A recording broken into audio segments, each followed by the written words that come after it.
Good job so far. You've set them up for success. Your students now know the context, They know what to do how to do it, and why to do it that way. They know the popular pitfalls and fundamental features. See what we did there? Students want to practice against the correct problem. Show them how to be the bad guy. This is the time to show them, as the attacker, how to properly proceed. And this is a critical point for you to go ahead and show them the way to do it safely. Yeah, we've spoken previously about just context in general and how it sets the tone for the class, right from the beginning, right from the minute one, people know what to expect. And now we're talking about safety in general. We're talking about not just what to expect from the defender, what you get when you're learning traditional kata. You're teaching everybody how to be an excellent attacker in some ways. It's maybe the most important role. I, in my classes, have often referred to the attacker as the real teacher in the room. That's who you're working with. That's great. Yeah. And in testing situations, when I've been the attacker for a number of students, one of the things we always used to say is, can do no wrong, because you were just giving as much energy to your training partner, the person being tested even, as you could. And it felt quite freeing at that time. The defender then was able to truly work with legitimate, actual attacking energy as opposed to just purely scripted choreography.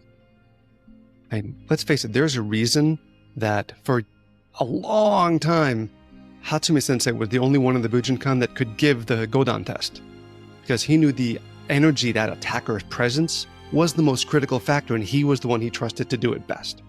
Yeah, that's a great point. It was many years until he felt confident enough in some of his senior teachers to administer that test. He knew that they could just output as much of that sort of killer intent as they needed to for someone to pass or fail legitimately in that test.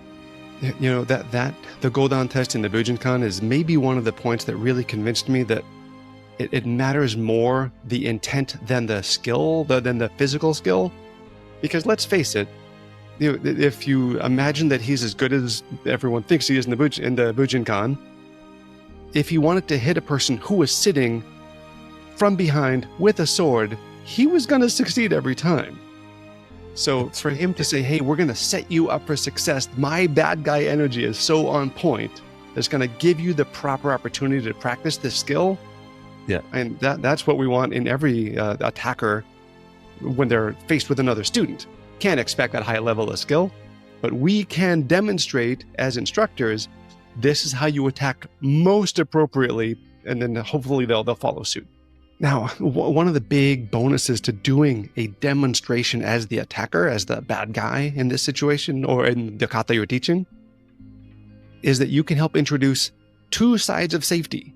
One is the safety for the person who's doing the attack. That you need to make sure that they are not going to get thrown on their head, or they're not going to get their arm twisted up in a way that's injurious. So you can show them maybe a way to grip that when it gets pulled off, it's safe. It's not going to hurt their fingers. Or point out, hey, you're going to get thrown this way. You're going to have to prepare to roll over this other shoulder, so they can handle the ukemi properly, the receiving of the kata you're teaching. The flip side to the safety concerns that you can demonstrate here might be, especially in a beginner room, looking at, hey, look, when you're doing this attack, maybe the punches need to be pushes so that you're not going to knock any teeth out. Or maybe they need to be, it's hard to say slowed down, but if you make things more push-like and less snap-like, even your beginners are going to handle the pacing a little bit easier.